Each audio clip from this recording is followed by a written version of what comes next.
ராஜஸ்தான் பல்கலைக்கழக கேண்டீனில் திடீரென ஃபேன் கழன்று விழ மாணவர் நூலிழையில் தப்பித்தார். ஜெய்ப்பூரில் உள்ள பல்கலைக்கழகத்தில் அமைந்துள்ள கேண்டீனில் மாணவர்கள் சாப்பிட்டுக் கொண்டிருந்த போது இந்த சம்பவம் அரங்கேறியுள்ளது. நல்வாய்ப்பாக எந்த அசம்பாவிதமும் ஏற்படவில்லை.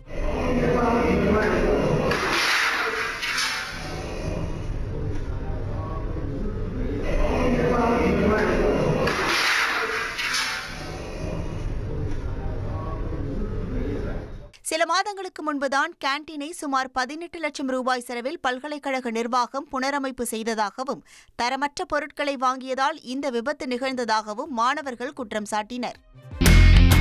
இனி செல்லும் இடமெல்லாம் செய்தி.